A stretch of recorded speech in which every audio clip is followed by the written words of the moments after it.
We are a species of habit.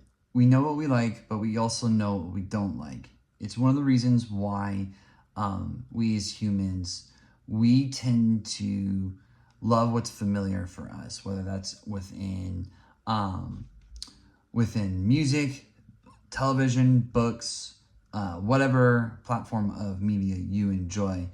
If it sounds familiar to us, we tend to be biased towards what we like. And what's difficult now these days is how the media industry understands this and basically can create a formula off of this, right? And what's challenging about it these days is that then originality kind of just gets pushed out to the side, right? So we don't have brand new content as much anymore because Hollywood or the entertainment industry is afraid to try something new because they want to stick to something that's more familiar and that's profitable. Hence why for me, Spider-Man Brand New Day in this example is something that I truly thought was very predictable because a lot of the plot points were familiar. And this just isn't Spider-Man in general. This is how I feel about Hollywood across the board, is we're seeing the same plot over and over again, and it's just getting boring. This is why superhero fatigue is a common issue now these days.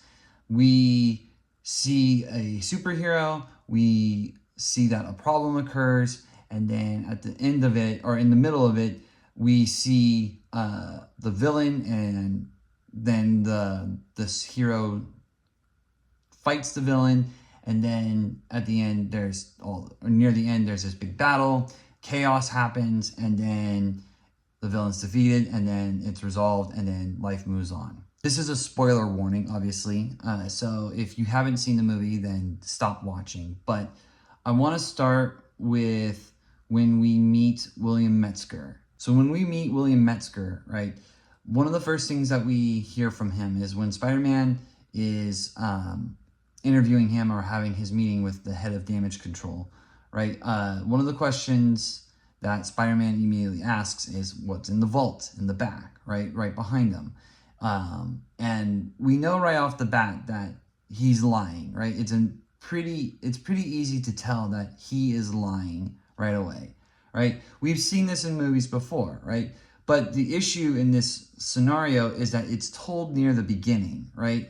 When we watched Iron Man, the original Iron Man, we knew that Obadiah Stane eventually becomes the villain in Iron Man when we find out that he was lying to Tony and betrayed him. Tony doesn't know it in the, right away, but we figure it out pretty soon, right? It's something that's brought up to us later on in the story. In Spider-Man, though, they introduce it near the beginning. So immediately when you see a character that is lying, you know that there's going to be conflict with them later on. And potentially they are the villain in the end. So that was predictable, right? Just from knowing, like, in the past stories, or in past stories in general that we know and love, again, whenever a leader lies or when a character lies, you know that there's going to be some problems or some conflicts and potentially that they are the villain in the end, right? Now, when it came to the actual main villain of the story, Jean Grey, I'm a child of the 90s, and I grew up in the era where we had the Spider-Man animation cartoon from the 90s. We had Batman the Animated Series. We had the 80s Teenage Mutant Ninja Turtles reruns being played. And then my personal favorite is Dragon Ball Z when it popped up, right? Those started in the 90s, and then Dragon Ball Z obviously went further into the early 2000s. But another cartoon that was very famous during this time period was a series called X-Men. Now, I wasn't the biggest fan of this series as a kid. I was the one watching the Spider-Man and the Batman cartoons, like almost every other kid. But X-Men was on, and even though I wasn't a big fan of it, I knew who the main characters were. I knew who Jean Grey was, and I knew that for my friends that did watch it, they would often mention, and I even knew as well when I would watch it with them every once in a while, that Jean Grey was probably the most useless character in that show, at least in my opinion, right? It's one of the reasons why Dark Phoenix was such a big story, is because Jean Grey was this minor character that, you know, was kind of useless in the background, and all of a sudden she's the biggest threat. Now, why am I bringing this up? Well, because we've seen Dark Phoenix attempts in the Marvel movies when they were in the Fox, when they were owned by Fox, right? So we've seen Dark Phoenix many, many times. So we see Jean Grey in Spider-Man Brand New Day, and she has her minimal powers where, yes, she can take control of the minds, but she can't, you know, control like she does near the end of the film. And what was hard for me in this part, why I didn't enjoy it, is because we have a character who, you know, can control minds, predictable just like it was in the cartoon, right? We've seen it before. And then in the end, when she finds out that her sister was killed, and we find out that VMAX was just the ventilation above her head, right? And then her powers just expand out to that 1,000-block radius. We're seeing glimpses of Dark Phoenix appear already in the MCU. So again, we're recycling the same story over and over again. Again, predictable. We've seen it before. The last thing I want to mention about predictability is in Spider-Man Brand New Day, there are a lot of characters within this movie that were just kind of there and not really a big plot point, or they were a big plot point, but they were only there for one reason. One of those characters is the Punisher. Now, I love the Punisher, right? He is one of my favorite Marvel characters. I loved the first season, right? Even though it wasn't very popular, I loved his first season. I loved him when he was in the Daredevil series on Netflix. But in all honesty, there was only one reason why the Punisher was in this movie: to shoot Jean Grey, because he knew in the end that she was going to be a big threat, right? This is predictable because we know what the Punisher is like. We needed someone that was willing to take the shot, right? Punisher is obviously the only choice in this instance, right? Now, something about heroes that is a common hero trope that you see within storylines in a day-to-day basis, or in every story that you see, like good heroes. A good hero is typically someone that is willing to make sacrifices, even for their villains. Now, I grew up in the church. I do call myself a Christ follower, and one of the things that is taught in at church, Bible studies, Sunday school, whatever it may be, is that Jesus' death on the cross is not just for his followers as well. It's for everyone. There is a story in the Bible where, if you ever read it, everyone knows that Jesus is eventually betrayed by Judas. Before Jesus is sent or is arrested and betrayed by Judas, there's a story about how Jesus washes all of his disciples' feet. That includes Judas, right?